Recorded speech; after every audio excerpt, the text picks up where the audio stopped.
Hey there folks, today we're going to be quickly talking about how we go about staking a claim in the New World. The first thing to know is that New World contains 3 separate factions we can become a part of. The Marauders, a more militaristic group of people, the Covenant, more religious based, and the Syndicate, who focuses on science and research. We can choose our factions really early in the game after completing some starting quest lines, and then we can join a company in New World that gets capped at 100 players. These companies act as guilds for this MMO, and the highest rank of these companies is known as the Governor. If someone creates a company within one of these factions, like Syndicate for example, they become Governor and you can join them, only if you decide to join Syndicate as well. The second rank below Governor would be the Consul, which is like an officer rank, and there's multiple different permissions you gain access to depending on your rank, like access to the Treasury, managing army rosters in the territory wars, and even getting access to the Consul chat if you are that rank. And this should be separate from the regular company chat too. We also have the mechanic known as the siege window function, and this comes into play if your company owns a territory, which allows you to set when your claim's protection will go down.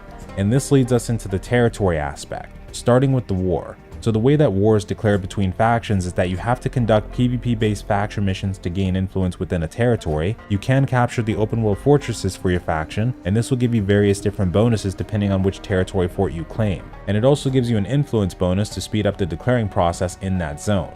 Once the bar has completely filled with influence gained from your faction, the territory will go into conflict mode. At this point, the faction that put the territory into conflict can declare war, but previously it was made to where if your company has contributed at least 10% of the total influence required to enter conflict mode, that is when you are eligible to declare war. In the unlikely event that no company has contributed at least 10%, then any company should qualify. But if multiple companies are able to declare war on the same territory during the conflict, the amount of influence a company contributed towards the conflict status will increase its chances of becoming the Vanguard. The Vanguard can then choose the army roster and lead the assault, and they gain the territory if the battle is won.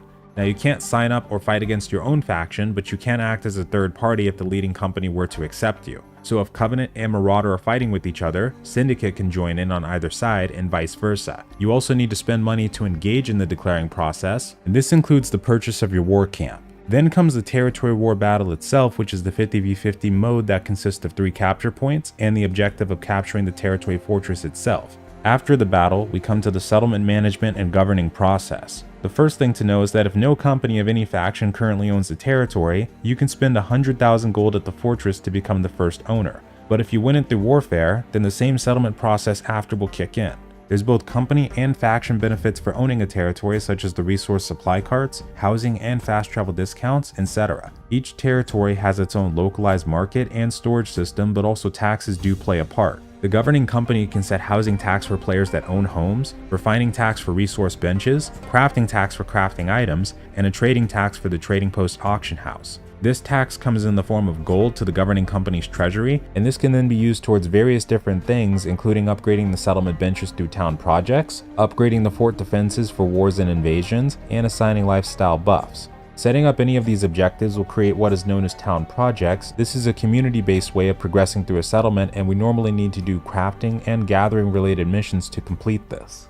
Now the lifestyle buffs do become available for people that are residents in a territory. You need to first level up your territory standing level, which is based on the zone you're in, and then after about level 10 and in different stages after that, you're able to purchase a house. So some houses may require a higher level territory standing and be more expensive, but these are normally the more luxurious and spacious housing choices.